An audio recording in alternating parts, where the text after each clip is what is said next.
O amor de Deus em primeiro lugar.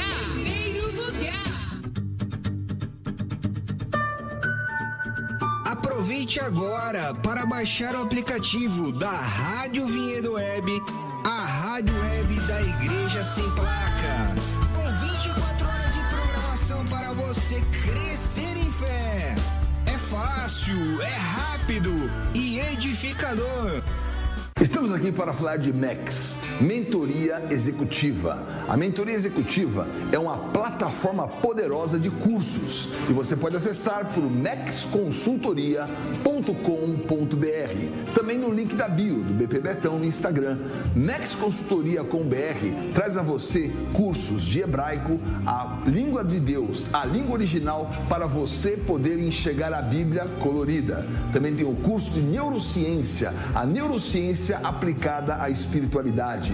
Também a Bíblia que você nunca viu, revelações, mais de 5.000 revelações de todos os capítulos da Bíblia. Essa você não esperava e você vai ter tudo isso à sua mão. MEX, Mentoria Executiva, tudo que você precisa para o seu próximo passo. MEX você acessa, MEX você confia, MEX você maximiza. Vem comigo, vem. Shalom Adonai.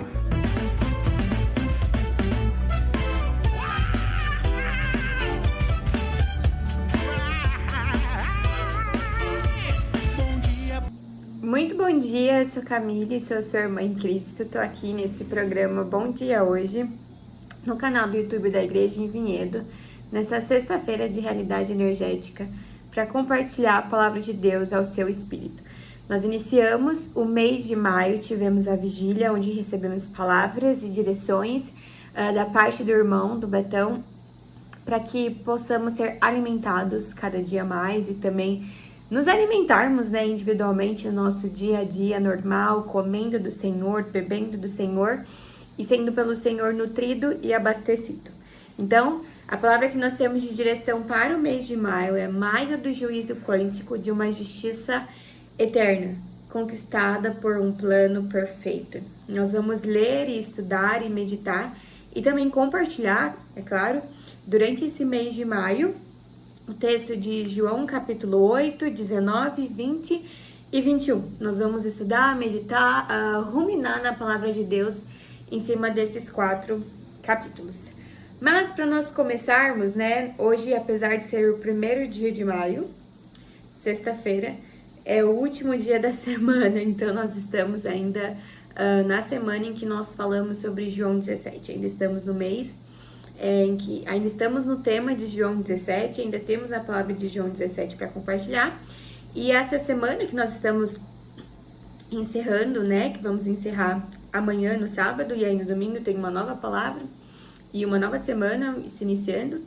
Essa semana que nós estamos vivendo ainda a semana da unidade sacerdotal, no acesso pleno aos santificados pela verdade da glória transmitida, que é em cima do texto de João 17, O Senhor Jesus, ele ora ao Pai e ele pede para que o Pai santifique aqueles que creem em Jesus na verdade, porque a palavra do Senhor é a verdade. Santifica-os na verdade, a tua palavra é a verdade. E glória a Deus, Porque algumas semanas atrás nós lemos no reavivamento matinal, uma semana toda falando sobre o verdadeiro, e aí em cima do texto de 1 João, E aí compartilhando com alguns irmãos, de reunião de casa, o irmão falou que é um exemplo muito conhecido, mas é muito notório, 2 irmãos compartilharam isso na reunião de casa e outro na reunião de domingo, no Partir do Pão em Sumaré.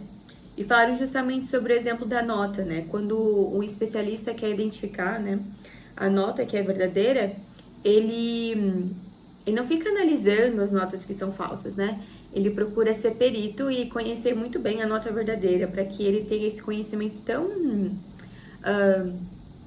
palatável, tão preciso, que ele saiba tão bem o que é uma nota verdadeira, que assim que apresentarem uma nota falsa para ele, ele já vai descartar, porque ele sabe que aquilo é falso, Então, assim precisa ser a nossa experiência. Nós precisamos gastar tempo com o verdadeiro, precisamos gastar tempo com o Senhor.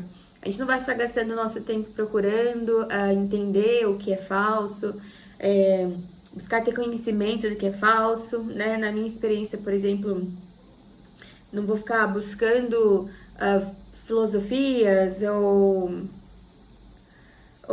conceitos humanos ou outras religiões, né? Enfim, cada um sabe sua medida.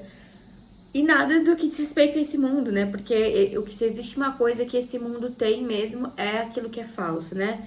Seja a estética das pessoas, as pessoas elas podem mudar o rosto, pode mudar o corpo, tudo isso com procedimento cirúrgico, pode mudar tudo. O corpo humano pode ser totalmente modificado e transformado em algo que naturalmente não é verdadeiro, por conta de uma vaidade nossa, por conta do nosso ego, que quer o tempo todo e constantemente ser alimentado o tanto que for possível, né? Mas enfim, é importante isso, né? E então vamos saber que o Senhor orou por isso, né? Ele não orou somente pelos discípulos que se tornaram os apóstolos dele ali, aqueles 12, mas ele também orou por todos aqueles que viriam a crer nele. E nós fazemos parte do grupo de cristãos que vieram a crer no Senhor. Nós somos aqueles que estão no caminho, né? Somos aqueles que creem no Senhor Jesus, e não só creem com o coração, mas que confessam o Senhor com os lábios. Então, o Senhor Jesus orou por nós, o Senhor Jesus orou por mim, o Senhor Jesus orou por você.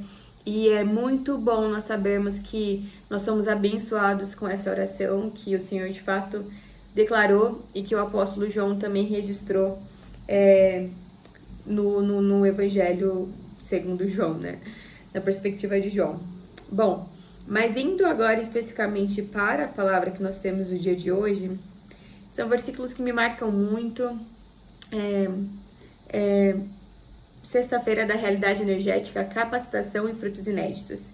A realidade da voz que aniquilou a sedução do mundo, trazendo separação de todas as medidas. E aí nós temos alguns textos de referência, né, falando sobre a questão do mundo, né? E é interessante quando a gente pensa na Bíblia, eu terminei de ler algumas semanas atrás, um livro do irmão Watmani que se chama Não Ameis o Mundo.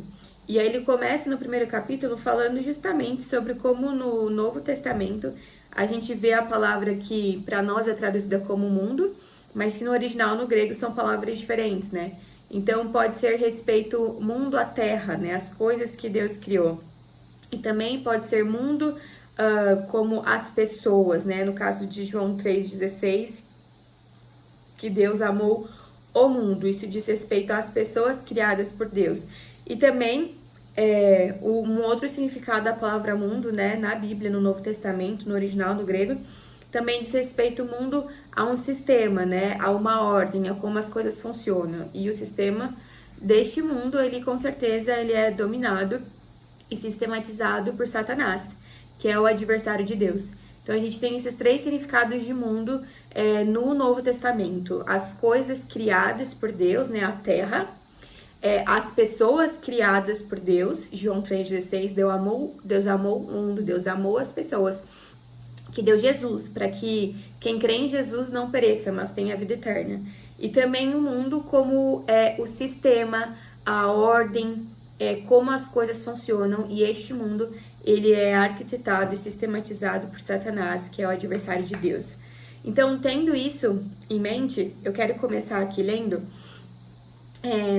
João capítulo 17, versículo 14 ao 16 diz, na mesma oração, né, o Senhor orando e ensinando os discípulos: eu lhes tenho dado a tua palavra, ou seja, Jesus deu aos discípulos a palavra do Pai, e o mundo os odiou, porque eles não são do mundo, como eu também não sou do mundo. Não peço que os tires do mundo, e sim que os guardes do maligno. Eles não são do mundo, como eu também não sou. É muito interessante, né? Porque o Senhor tá falando, né? Orando ao Pai, e disse para o Pai que deu a palavra do Pai para os discípulos, e o mundo odiou os discípulos, porque os discípulos não são do mundo, assim como o próprio Senhor também não é do mundo, né? Então, assim como o Senhor foi rejeitado pelo mundo, nós que somos seus discípulos também somos rejeitados pelo mundo, porque assim como o Senhor tinha a palavra do Pai dentro dele, ele deu essa palavra para nós e nós também temos essa palavra dentro de nós. E essa palavra não é compatível com o sistema deste mundo arquitetado e sistematizado por Satanás. O Senhor não é do mundo e nós também não somos do mundo. E aí ele continua pedindo para o Pai, né?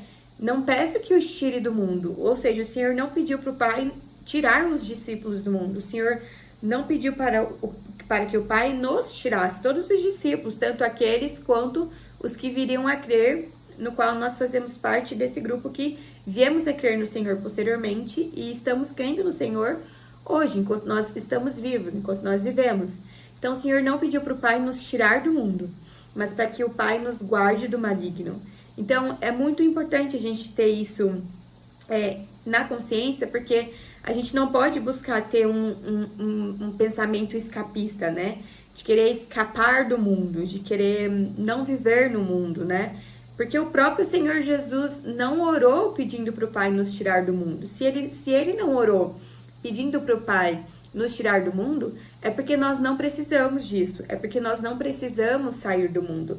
O que nós precisamos é, como o Senhor orou, sermos guardados do maligno. Por quê? Porque o maligno é aquele que governa o sistema deste mundo. Então, nós vivemos neste mundo e nós não vamos tentar fugir deste mundo, nem sair desse mundo, nem orar para Deus nos tirar desse mundo, porque o Senhor Jesus nem orou isso, mas nós vamos continuamente pedindo mesmo para que o Senhor nos guarde do maligno, como o Senhor Jesus já orou por nós, para que o Pai nos guarde do maligno. E aí ele continua dizendo que eles não são do mundo, como eu não sou. Essa é a nossa identidade, né? É muito interessante quando a gente pensa na nossa identidade, porque nós temos em João 3, João Batista declarando que ele não era o Cristo, mas que ele era uma voz que clamava no deserto, né? E na Bíblia nós temos, pensando nesse versículo e no exemplo de João Batista, parece que a nossa identidade está sempre acompanhada do que a gente é e do que a gente não é. João falou, eu não sou Cristo, eu sou a voz do que clama no deserto. E nós somos aqueles que não são do mundo. Nós não somos deste mundo. E isso é a nossa identidade. Qual é a nossa identidade? Nós não somos deste mundo. Eu não sou deste mundo, você não é deste mundo, como o Senhor Jesus também não é. Então, a nossa identidade parte mesmo desse lugar de não ser. Não somos deste mundo. E isso é algo que não muda, né? Existem muitas coisas que papéis que a gente assume, que eles são voláteis, né? Como a profissão que a gente assume, né? Como o lugar que a gente mora, enfim, algumas coisas são voláteis. Mas isso é uma coisa imutável. Nós não somos deste mundo. E essa, de fato, é a nossa identidade. Nós não somos deste mundo, como o Senhor também não é deste mundo. E aí eu vou ler aqui com vocês, a gente vai conversando sobre algumas notas de rodapé, né? Da versão Restauração, em cima destes versículos que podem enriquecer mesmo e nos trazer entendimento, clareza, visão e, consequentemente, ajudar na nossa prática, no nosso viver diário, né? Porque a palavra de Deus, ela é viva e eficaz. E aí, a nota de rodapé do versículo 14, quando fala sobre a palavra mundo, diz que o mundo é o sistema de Satanás. Os crentes não são do mundo, mas são separados dele. Eles não são tirados do mundo, mas a ele enviados para levarem a cabo a comissão do Senhor. Então, a gente vive nesse mundo, mas a gente vive separado desse mundo. E o que isso significa? A gente não vive conforme o padrão deste mundo. Nós não vivemos conforme os novos conceitos deste mundo, não vivemos conforme as novas modas deste mundo. A gente não deve viver dessa forma. A gente não deve se enquadrar desta forma, né? Tanto que o texto de Romanos 12:2 fala sobre nós. Deixa eu até ler aqui. E não vos conformeis a esta era, mas transformai-vos pela renovação da mente, para que experimenteis qual é a vontade de Deus, o que é bom, agradável e perfeito. Então, a forma de nós vivermos separados desse mundo é nós termos essa não conformação com a era, porque cada era apresenta circunstâncias diferentes. Na era que nós vivemos hoje, nós precisamos ter a nossa mente transformada para a gente não viver conformado com esta era. Na verdade, o primeiro passo é a gente não se conformar com esta era. O segundo passo é a gente ser transformado pela renovação da mente. Então, existe um sistema satânico e existe em cada era uma arquitetação nova do inimigo, das nossas almas.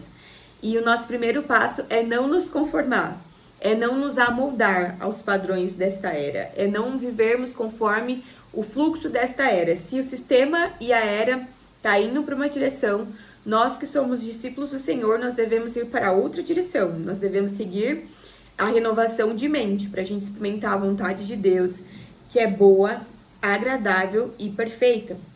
E ele também fala aqui, né, sobre nós vivermos separados e também sobre nós sermos enviados a este mundo. E nós somos enviados a este mundo pelo próprio Senhor Jesus, que deu uma ordenança para os discípulos, para que eles fossem por todo mundo e pregassem o evangelho a toda criatura, ensinando as pessoas, batizando as pessoas no nome do Pai, do Filho e do Espírito Santo, e ensinando também as pessoas a guardarem as palavras do Senhor Jesus. Então, nós que somos discípulos do Senhor, existe uma ordenança, existe uma comissão para nós, existe algo que o Senhor deixou para que nós o obedecêssemos e fizéssemos. E é por isso que nós não somos retirados do mundo, mas nós somos pelo próprio Senhor enviado ao mundo para levarmos a cabo, ou seja, para realizarmos e obedecermos à grande comissão e ao mandamento e à ordenança do Senhor de pregarmos o evangelho a toda criatura, de batizarmos as pessoas no nome do Pai, do Filho e do Espírito Santo e a ensinarmos as pessoas a obedecerem todas as palavras que o Senhor Jesus de fato declarou. Então, se existe uma meta na nossa vida, enquanto nós vivemos neste mundo, essa meta do nosso dia a dia, a meta da nossa vida, ao vivermos nessa terra, consciente de que fomos enviados e vivemos separados deste mundo, o nosso dia a dia precisa ser focado nisso, na pregação do evangelho, em batizar pessoas, em ensinar pessoas a guardarem e obedecerem os mandamentos do Senhor Jesus. E quanto mais a gente se afasta de obedecer essa comissão do Senhor, mais, consequentemente, a gente vai estar perto de querer fazer as coisas do mundo, de seguir os padrões desta era, quando, na verdade, isso é ao contrário. Diante dos padrões desta era, a gente deve não se amoldar, não se conformar, né? A Bíblia fala sobre nós sermos conformados aos sofrimentos do Senhor Jesus, né? Sermos moldados a este sofrimento. E a mesma coisa aqui, só que ao contrário, a gente não pode ser conformado e nem amoldado ao padrão desta era, mas nós vivemos hoje como pessoas que vivem separadas do mundo, pessoas que são enviadas pelo próprio Senhor para viverem nessa terra, sendo guardados pelo Pai do maligno. O Pai nos guarda do maligno e obedecendo ao Senhor, pregando o evangelho, batizando pessoas e ensinando as pessoas a guardarem e obedecerem aos mandamentos e às palavras do Senhor.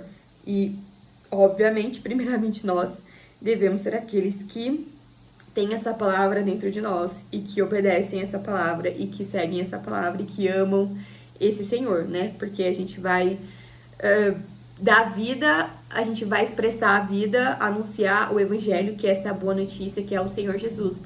Porque nós somos alcançados primeiro por essa realidade. Eu compartilho essa verdade porque essa verdade me alcançou.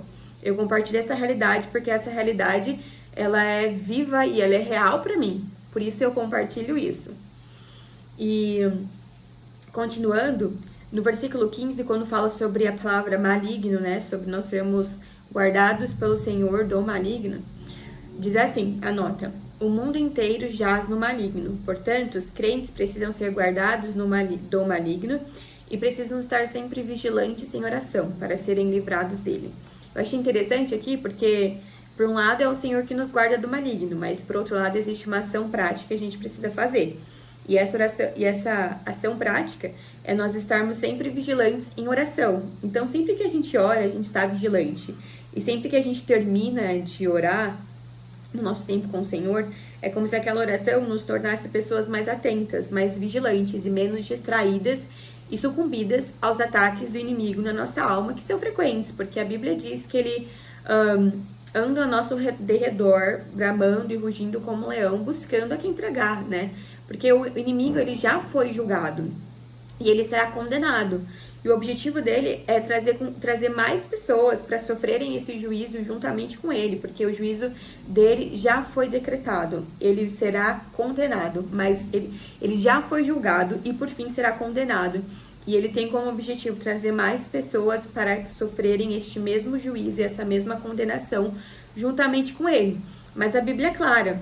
que Deus não enviou Jesus ao mundo para que o mundo fosse condenado por ele, mas para que o mundo fosse salvo por meio de Jesus. Então, quando nós olhamos para o Senhor, a gente precisa sempre enxergar não ele como aquele que nos condena, mas como aquele que nos salva, porque a Bíblia mesmo diz. E quando os seres humanos são julgados, não é nem pelo Senhor, mas é pela palavra que o Senhor declara, e é porque o ser humano rejeita essa palavra. Então, a responsabilidade é sempre nossa, de sermos salvos ou não, a responsabilidade é nossa, porque se nós rejeitamos a palavra do Senhor, existe juízo para quem rejeita a palavra do Senhor, porque essa palavra, ela vai exercer juízo. E para quem recebe a palavra do Senhor, existe salvação, porque a palavra do Senhor vai exercer salvação. Porque a Bíblia diz que a fé vem pelo ouvir, e o ouvir a palavra de Deus. E é interessante quando a gente pensa, porque a Bíblia fala sobre a palavra de Deus não voltar vazia.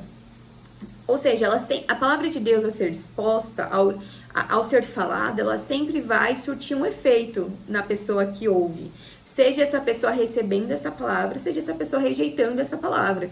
E aí a gente pode pensar na parábola do semeador, em que existem vários tipos de coração, vários tipos de terra que representam um coração. Existe a semente que foi plantada, o maligno roubou. Existe a semente que foi plantada, mas ela não deu fruto porque veio as perseguições, as dificuldades da vida, sabe? Mas, de fato, a terra que cresceu e produziu essa semente foi a terra que era fértil. O coração que era fértil para receber essa palavra. Então, a palavra de Deus, ela é uma semente. Existem muitos semeadores que somos nós, os discípulos do Senhor. Nós somos estes semeadores hoje que podemos anunciar e emitir para as pessoas essa semente, porque a palavra de Deus é uma semente, ela vai frutificar. Mas isso depende do coração, de quem recebe. Se esse coração está disposto, se esse coração não está disposto, depende do coração. Por isso que a gente precisa orar também para que o Senhor prepare, né, a terra dos nossos corações, para que a gente seja pessoas que estejam abertos para receber a palavra e orar para que outras pessoas, quando nós contatamos outras pessoas, que o coração dessas pessoas também estejam abertos para receber a palavra do Senhor e para que essa palavra, que é a semente, seja frutífera. Então, aí nesse ponto eu quero entrar um pouco mais sobre a oração, né? Porque está falando que nós temos que ser vigilantes em oração, é porque a oração é importante no que diz respeito a sermos guardados do maligno e no que diz respeito a estarmos separados do mundo. A oração é um fator muito importante no nosso viver diário mesmo, para a gente não se amoldar ao sistema dessa era. E aí, 1 Tessalonicenses 5,17, né, fala sobre nós orarmos sem cessar. Orai sem cessar, ou seja, orai sem acabar, você tem que orar sempre. A nota de rodapé diz que orai sem cessar é ter comunhão ininterrupta com Deus no nosso espírito, e requer perseverança com um espírito forte. Então, o Espírito Santo é aquele que habita no nosso espírito regenerado. E nós precisamos constantemente estarmos atentos a esse falar da unção que nos ensina todas as coisas. E até tenho a experiência de que, às vezes, quando eu vou orar, eu sinto o Espírito Santo falando frases na minha mente e eu preciso reproduzir elas, falar elas com os meus lábios. Então, é de fato uma conexão e uma comunhão ininterrupta com Deus, com o Espírito Santo que habita no nosso espírito regenerado. E para isso nós precisamos ter perseverança, porque nós precisamos ter perseverança com o espírito forte.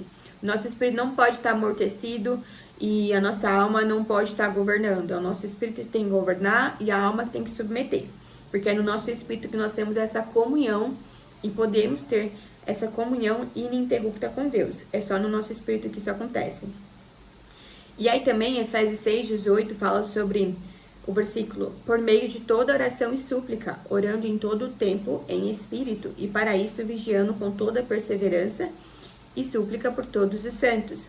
A nota de rodapé da palavra vigiando fala que nós precisamos ser vigilantes, estar sempre alerta para manter uma vida de oração. Então, por um lado, a oração nos faz ser vigilantes e, por outro lado, sermos vigilantes faz com que a gente tenha uma vida de oração. Se a gente vive uma vida desleixada, consequentemente, a gente vai orar menos.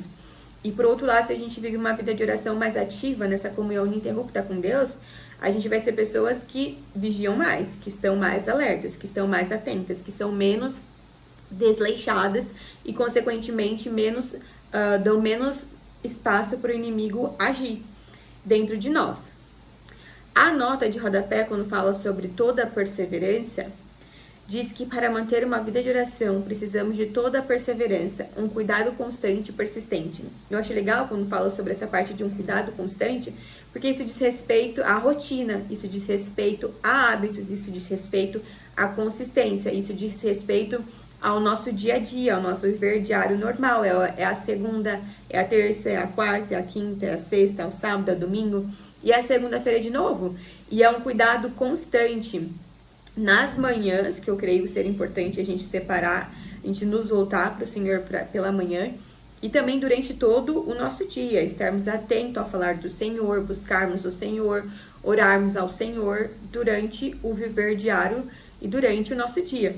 Por isso que nós precisamos ter esse cuidado que é constante, não é só uma vez na semana e também não é só uma vez no dia, é continuamente nós temos que ter esse cuidado mesmo de estarmos atentos ao Espírito Santo e estarmos atentos à oração que Ele deseja que a gente faça ali em certos momentos específicos. E para isso a gente precisa de perseverança e persistência. Então, é o viver diário normal. É todos os dias. Romanos 12 diz: alegrai-vos na esperança, sede pacientes na tribulação, perseverai na oração. Então a gente vê mesmo que na Bíblia a oração ela precisa ser contínua e a gente precisa ser persistente em orar continuamente. A gente precisa perseverar em oração, né? Porque quando o nosso espírito tá forte, é porque a gente tá orando. Se o nosso espírito tá fraco, é porque a gente devia estar orando mais e tá orando menos. Quanto mais a gente ora, mais o nosso espírito é forte. E quanto mais a gente persevera em oração, mais o nosso espírito vai ser forte e mais a gente vai desejar orar. E quanto menos a gente ora, menos vontade a gente vai ter de orar. Porque a gente vai estar com a alma muito alimentada, com a carne muito alimentada. E com isso... Porque quando a gente ora, aquilo vai despertar pra gente orar mais. E quando a gente ora muito pouco, a tendência é a gente ter menos vontade de orar. Porque o nosso espírito vai estar fraco.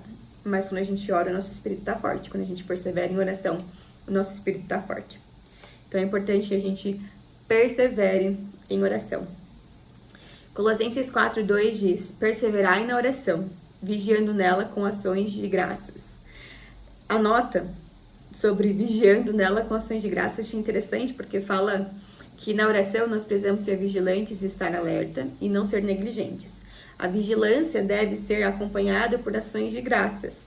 A falta de ações de graças é um indício de falta de oração.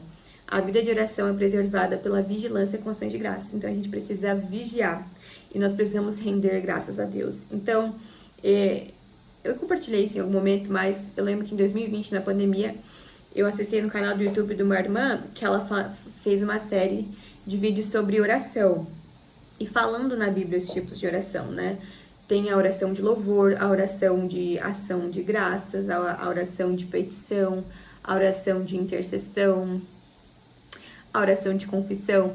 Eu lembro que quando eu tive acesso a esse conteúdo, né, que tá tudo na Bíblia, né, essa irmã, ela expôs, aquilo fez tanto sentido, né, e eu lembro que eu comecei a exercitar, eu passava tempo louvando a Deus por quem Deus é, passava tempo rendendo graças a Deus por aquilo que Ele faz, passava tempo confessando os meus pecados, pedindo por situações, intercedendo por pessoas. Então a Bíblia, de fato, é um livro completo. Tudo que a gente precisa para poder orar, a gente tem.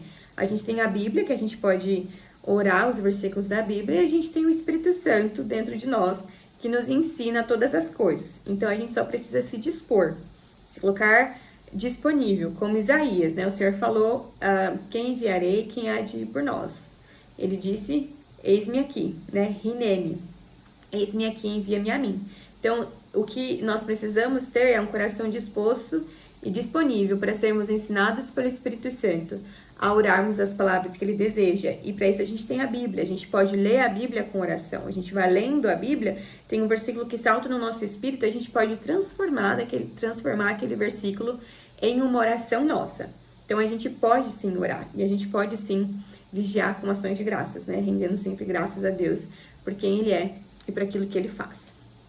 Bom, E o outro texto de referência que nós temos para o dia de hoje, né, que também fala sobre a questão do mundo, é 1 João 2, versículo 15 ao 17, que diz: Não ameis o mundo, nem as coisas que há no mundo. Se alguém ama o mundo, o amor do Pai não está nele. Porque tudo o que há no mundo, a concupiscência da carne, a concupiscência dos olhos e a soberba da vida, não procede do Pai, mas procede do mundo. E o mundo passa, bem como a sua concupiscência, mas aquele que faz a vontade de Deus permanece para sempre. Glória a Deus. Aquele que faz a vontade de Deus permanece para sempre.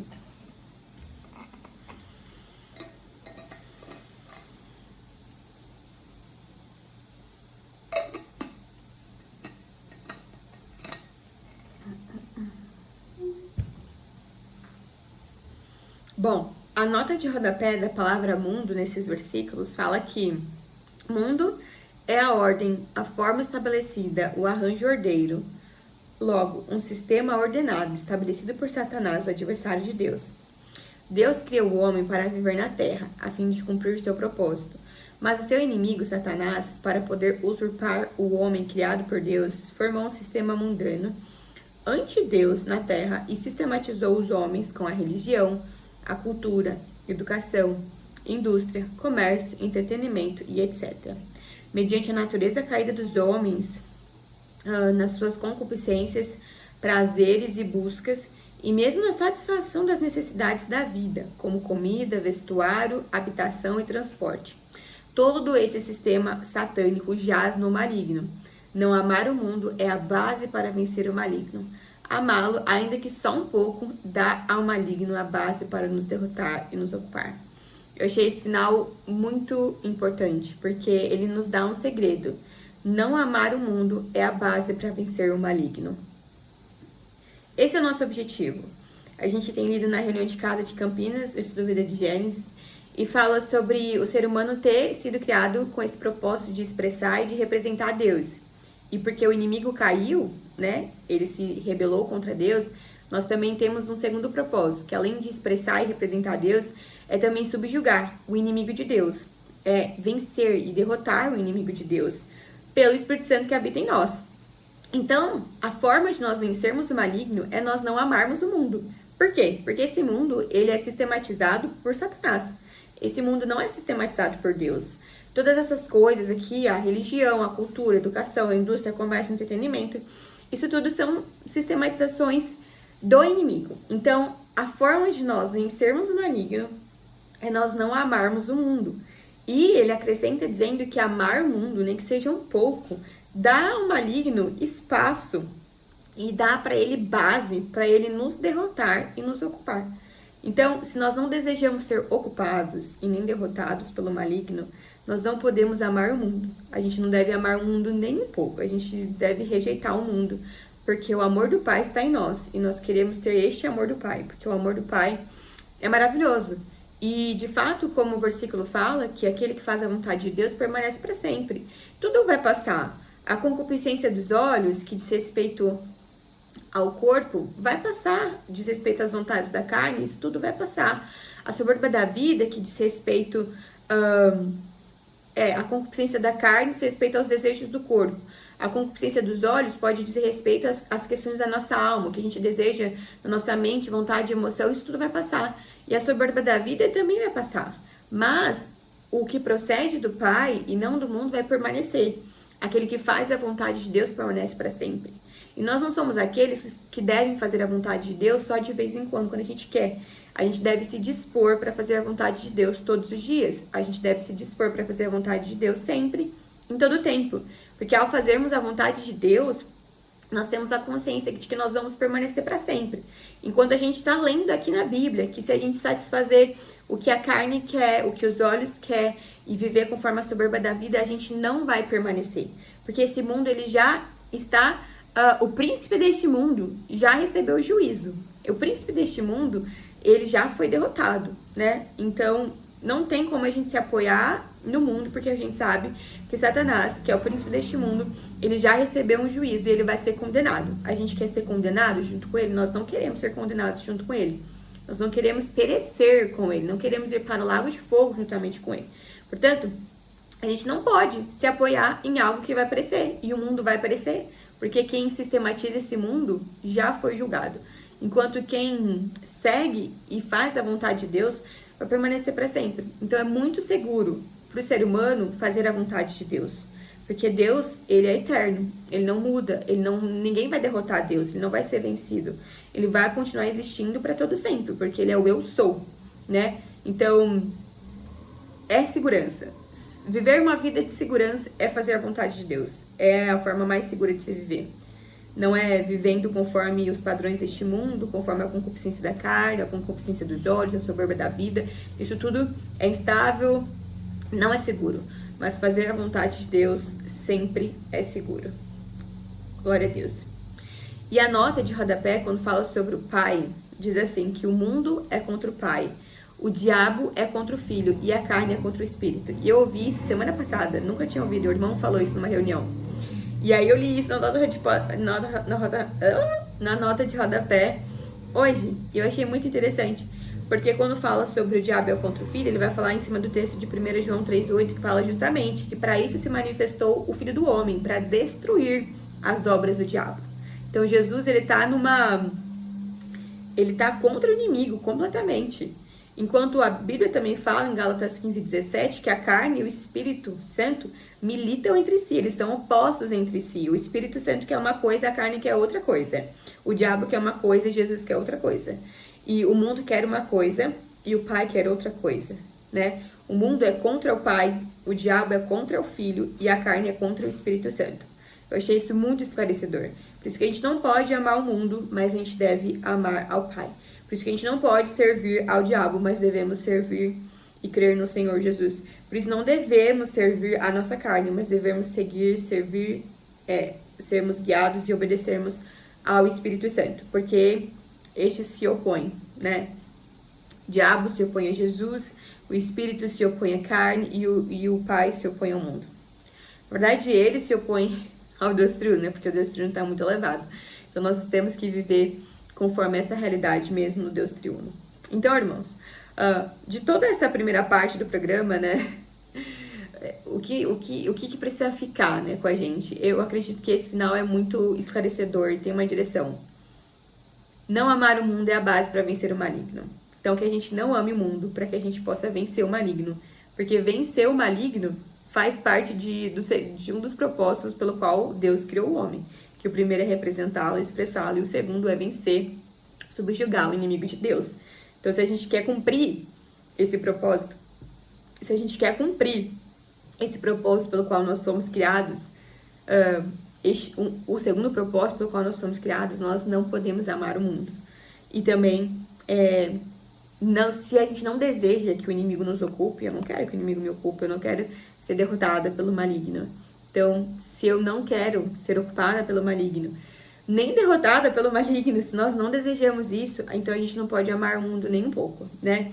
E aqui é interessante pensarmos que amar o mundo no sentido de que eu li, que o mundo é uma forma estabelecida, é uma ordem, é um arranjo ordeiro, é um sistema ordenado estabelecido por Satanás, né? Não é o mundo das pessoas que Deus fez. Essas pessoas a gente deve amar e pregar o evangelho para elas. Mas o mundo estabelecido por Satanás, essa forma estabelecida, esse arranjo ordeiro, a forma como as coisas funcionam, isso a gente não deve amar nem um pouco, para o inimigo não ter espaço nenhum para ocupar em nós e não ter brecha nenhuma para nos derrotar, tá?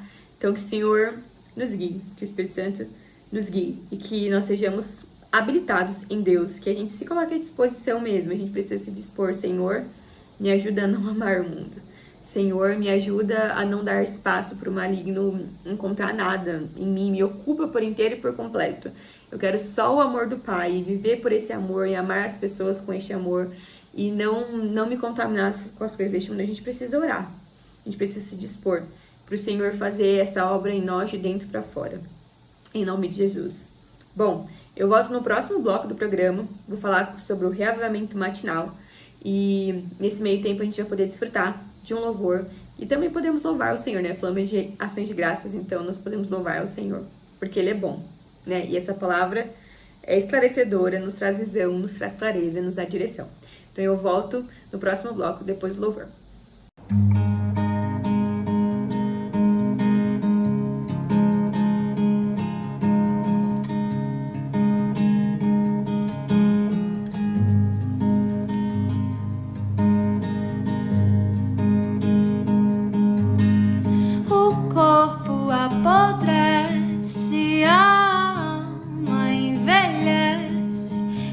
Espírito amadurece, o corpo apodrece, a alma envelhece, o espírito amadurece. De que vale a oração mais bonita se ela não serve no dia a dia para suprir a demanda da vinda do Senhor?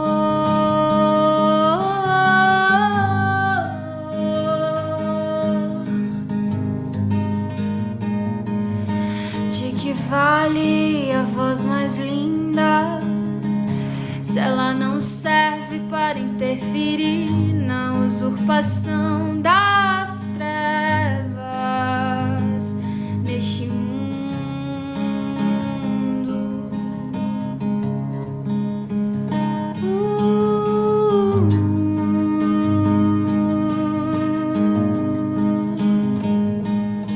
De que vale a palavra enfeitada se ela não serve para germinar como semente e vida gerar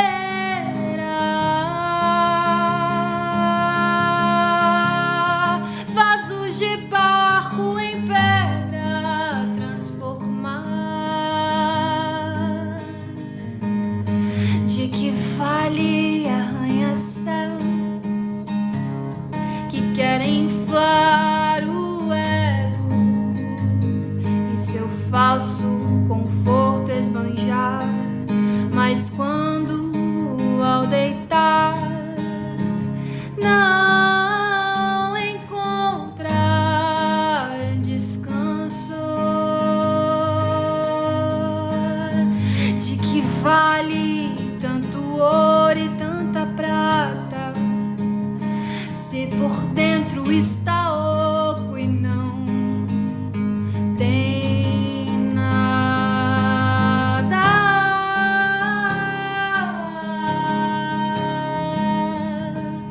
Não tem nada.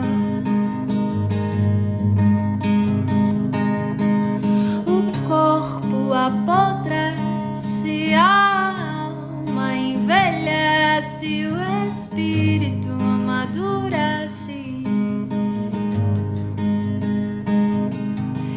O corpo apodrece, a alma envelhece, o espírito amadurece.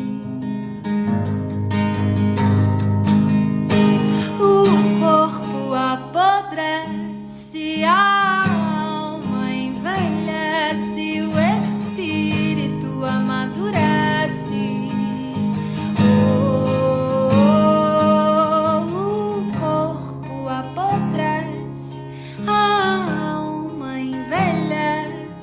O espírito amadurece.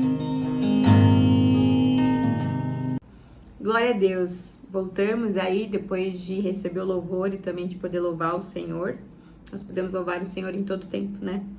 Eu quero finalizar essa segunda parte do nosso programa, né? E o programa do dia de hoje, compartilhando um pouco sobre o primeiro dia dessa segunda semana do Reavivamento Matinal, que nós começamos a ler na semana passada, que fala sobre os aspectos cruciais do Evangelho de Mateus, do capítulo 5 ao 7, que pode ser conhecido como Sermão do Monte, Sermão da Montanha, e que na verdade é a constituição do reino de Deus, né?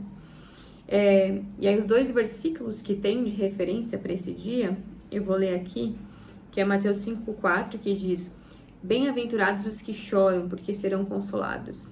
E Apocalipse 7,17 diz: pois o Cordeiro que está no meio do trono os apacentará e os guiará para as fontes de águas da vida, e Deus lhes enxugará dos olhos toda lágrima. Esse dia, ele é confrontador, na verdade, o falar deste dia, porque ele vai denunciar o nosso choro, que por vezes é baixo e feio e não tem valor, e também vai nos dar o exemplo de um choro que tem valor, um choro que é nobre. O choro que é baixo, feio e não tem valor é quando nós choramos pelas doenças, pelas tribulações, porque nós estamos em pecado. E o choro que, na verdade, tem valor e é nobre, é aquele choro que diz respeito a vermos a situação negativa do mundo, vermos que as pessoas, por vezes, não querem Deus, que as pessoas desprezam Cristo, que o ego domina, que o mundanismo afeta todo mundo, que o pecado afeta todos, né? Que a carne está super sendo obedecida. O choro que é nobre é vermos a situação negativa do mundo e chorarmos por essa situação negativa, né? Então, eu vou discorrer um pouco aqui, vou ler alguns trechos, mas de fato é um dia confrontador. Quando eu li esse dia, eu li 2 vezes, uma sozinha e outra com meu marido. E ele é confrontador, mas ao mesmo tempo ele é esclarecedor, né? Ele nos traz clareza e visão, pra gente poder se arrepender e mudar. Bom, começa assim. Não parece lógico dizer que os que choram são bem-aventurados e felizes. Entretanto, se orarmos por certo tempo com o espírito cheio, com o rei e o reino, começaremos a chorar pela situação negativa atual. Toda a situação do mundo é negativa em relação à economia de Deus, ou à vontade de Deus. Satanás, o pecado, o ego, as trevas e o mundanismo predominam entre todas as pessoas na terra. A glória de Deus é insultada, Cristo é rejeitado, o Espírito Santo é frustrado, a igreja está desolada, o ego está corrompido e o mundo todo é maligno. Portanto, Deus quer que choremos por tal situação. E de fato, né, Deus, ele é soberano. E Deus deseja que todos os homens sejam salvos e alcancem um pleno conhecimento da verdade. Então eu creio que Deus não se alegra na situação atual do mundo, Deus não se alegra na situação atual, muitas vezes de todos nós, né? Se nós estamos sendo influenciados por esse mundanismo, se nós estamos sendo influenciados por trevas, se o nosso ego está sendo o que mais predomina, se a gente está pecando, se a gente está satisfazendo a vontade de Satanás, né? Se nós, como seres humanos, fazemos isso, Deus não se alegra. E essa é a situação atual do mundo, é uma situação negativa. É interessante quando a gente pensa, né, sobre essa situação negativa do mundo, porque Isaías 6 é um exemplo que, de fato, Isaías, depois de ter a visão do Senhor, ele ora para ele, para as pessoas que viviam ao redor dele, e ele declara: ai de mim, porque eu sou um homem de lábios impuros, e eu vivo no meio de um povo de impuros lábios, e os meus olhos viram o soberano, o eterno, o rei. E quando nós olhamos para a situação do mundo, a gente precisa mesmo declarar: ai de mim. Ai de mim, né? Porque a gente tá negando a nossa vida da alma como a gente devia. A gente tá fazendo a vontade de Deus como a gente devia. A gente tá sendo fiel, completamente fiel a Deus como nós devíamos. Então a gente precisa declarar mesmo: ai de mim. Porque por causa da nossa condição e por causa de toda a situação negativa do mundo. Deus não se alegra disso. O desejo de Deus é que todos sejam salvos e alcancem um pleno conhecimento da verdade. Existem pessoas que ainda não foram salvas. Essas pessoas precisam ser salvas e alcançar o pleno conhecimento da verdade. Nós, que já somos salvos, precisamos a cada dia caminhar para estarmos plenos no conhecimento da verdade. Mas para que isso aconteça, essa plenitude de conhecimento na verdade, né, que a verdade é Cristo, a gente precisa se entregar para Ele, a gente precisa se render para Ele, a gente precisa dedicar toda a nossa vida para Ele. E isso é todos os dias. Então, de fato, Deus quer que nós choremos por tal situação negativa do mundo, das pessoas, das coisas que acontecem, né? É só a gente ligar a televisão, ligar o computador, o celular, que a gente vê a situação negativa do mundo. É só a gente ter um pouco de consciência do que nós fazemos, pensamos, do que não fazemos, do que devíamos fazer e não fazemos. É só a gente ter um pouco de consciência de nós mesmos, que a gente deve chorar por tal situação. A gente precisa desejar mais Deus, né? Na semana passada, nesse RM, a gente falou sobre sermos pessoas famintas por Deus. Então, a gente precisa ser pessoas que têm mais fome, mais sede de Deus, para que a gente possa ser saciado. E aí, continua assim: se chorarmos segundo Deus e a sua economia, seremos confortados, sendo recompensados com o reino dos céus. Veremos o governo celestial de Deus sobre todas as situações negativas. Devemos chorar, contudo estar cheios de esperança. O rei está vindo, o inimigo será derrotado e a terra será ganha por Cristo. Glória a Deus. E mais uma vez, né? Eu lembro do exemplo de Isaías, quando fala que nós devemos chorar, mas que a gente deve também estar cheio de esperança, porque Isaías, depois que ele declarou ai de mim, ele teve o querubim, tocou na tenaz, tocou nos lábios dele, purificou os lábios dele, e o Senhor declarou: quem há de ir por nós? Quem enviarei? E ele disse: eis-me aqui, envia-me a mim. Então, quando a gente vê a situação negativa do mundo, a gente pode ter a consciência de que hoje não é só um querubim que purifica os nossos lábios, mas é o próprio Espírito Santo que habita dentro de nós, que ele tem todo o poder para nos purificar, para nos limpar, para nos santificar, para nos guiar e nos ensinar toda a verdade e ensinar todas as coisas. Então já é a gente tem Deus dentro de nós. Isso é muito mais poderoso que a própria experiência do profeta Isaías. E quando nós temos o Espírito Santo em nós e reconhecemos que ele pode e é totalmente capaz de fazer essa obra de santificação, de purificação, de nos guiar, de nos ensinar, a gente pode ser cheio de esperança, tanto para a nossa própria experiência, como também para a experiência das pessoas. Porque nós temos o Espírito Santo em nós, nós podemos ser intrépidos e ousados para compartilhar o Evangelho, para pregar o Evangelho, que na verdade é uma boa notícia. O Evangelho é uma boa notícia. Falei no primeiro bloco sobre o versículo de João 3, que diz que Deus não enviou Jesus ao mundo para que o mundo fosse condenado por ele, mas para que o mundo fosse salvo por ele. Então, o objetivo de Deus, a meta de Deus ao enviar Jesus ao mundo, não é condenar o mundo, mas é salvar o mundo. É salvar as pessoas que vivem nesse mundo, é salvar as pessoas que vivem nessa terra. Então, a gente pode chorar, mas a gente também deve ser cheio de esperança, porque o Espírito Santo de Deus habita em nós, para a nossa própria experiência cristã, e pregar o Evangelho faz parte da experiência cristã. Então, para a gente alcançar o pleno conhecimento da verdade, o Espírito Santo está aqui para nos ensinar, e para a gente pregar o Evangelho de salvação para outras pessoas, o Espírito Santo também está em nós para a gente poder pregar. Então a gente chora, mas a gente também tem que estar cheio de esperança. Não é só um pouco, é cheio de esperança. É entender que a gente pode, como Isaías, falar: me envia, eu estou disponível, né? E é isso que o Senhor precisa mesmo. Ele precisa que nós estejamos mais dispostos e mais disponíveis para que o Espírito Santo opere e trabalhe dentro de nós conforme a vontade de Deus, que é boa, agradável e perfeita. E aí, eu vou ler só alguns pontos aqui da leitura de hoje, que diz assim: que a partir do contexto de Mateus 5-7, chorar não está relacionado com desastres nem doenças, mas com o fato de as pessoas não quererem Deus e não se submeterem a Deus. Tal choro pode parecer desagradável, mas é doce. As pessoas do mundo choram frequentemente, porque estão em pecado e têm doenças e tribulações. Contudo, esse tipo de choro é feio, baixo e não tem valor. Apenas chorar por amor a Deus é belo, precioso, glorioso e de valor eterno. O Senhor prometeu que aqueles que choram por amor a Deus serão consolados. Apenas chorar por amor a Deus é belo, precioso, glorioso e de valor eterno.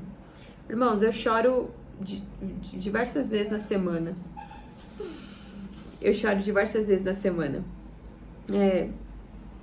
Mas o meu choro, ele é feio, baixo e não tem valor, porque às vezes que eu choro é por conta do meu pecado. é por conta do meu pecado, é por conta da minha alma, é por conta do meu ego, é por conta da minha carne. Eu raramente choro por amor ao Senhor, né? Porque esse choro sim tem valor. Esse choro sim é precioso, esse choro sim é glorioso.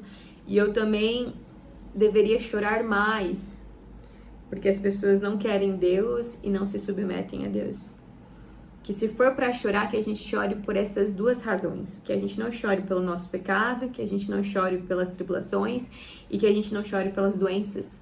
Mas que a gente chore porque as pessoas não querem a Deus e não se submetem a Deus. E para isso a gente precisa pregar o evangelho para as pessoas, para ver se de fato elas não querem ou se nós não estamos pregando como devíamos pregar. Eu preciso pregar mais o evangelho para minha família e para as pessoas com quem eu conheço.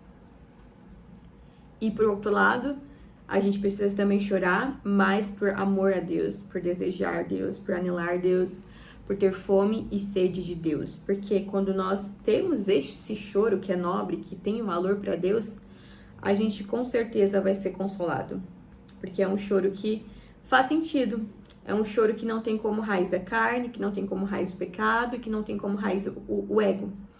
A maioria das vezes que eu choro, se eu for analisar a raiz e a fonte, é o meu ego, é a minha carne, é o pecado que eu cometo, né? Então que o Senhor possa ter, que o Senhor nos perdoe mesmo, que o Senhor me perdoe por chorar por motivos que são baixos e feios, e que o Espírito Santo nos guie a ter esse choro que é real e valioso para Deus, por amor a Ele e por amor ao próximo que ainda não conhece Ele, ou que não deseja e que não se submete a Ele.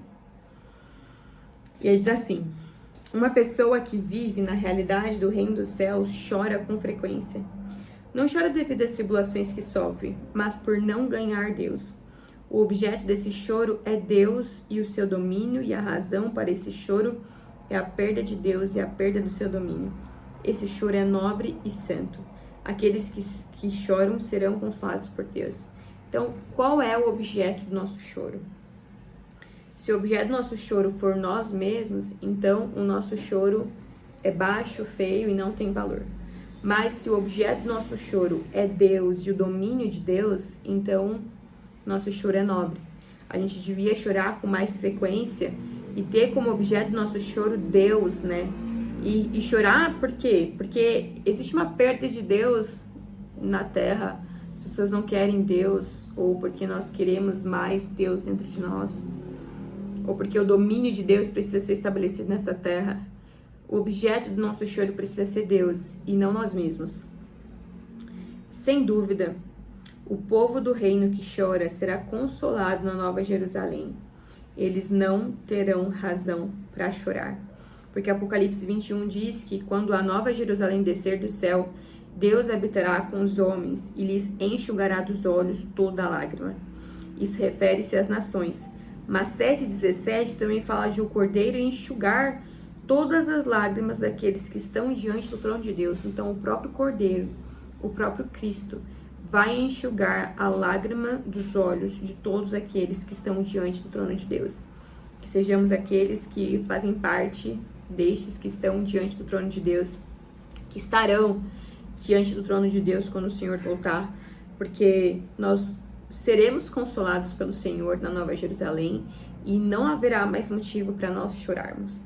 Então que essa seja a nossa experiência, que essa seja a nossa realidade. Que o Senhor te abençoe. Nós nos vemos no próximo programa. Você pode escanear o QR Code para fazer a sua oferta, a sua contribuição, e que a gente possa ser sempre generoso. E que o Senhor possa sempre nos apacentar mesmo com essa palavra, com os direcionamentos, e que a gente possa ser pessoas que não choram por nós mesmos, mas que a gente possa chorar por Deus. Porque as pessoas não querem Deus, ou porque nós precisamos mais de Deus, e que o objeto do nosso choro seja sempre o Senhor e o domínio do Senhor. Eu vou ficando por aqui, nós nos vemos na próxima semana.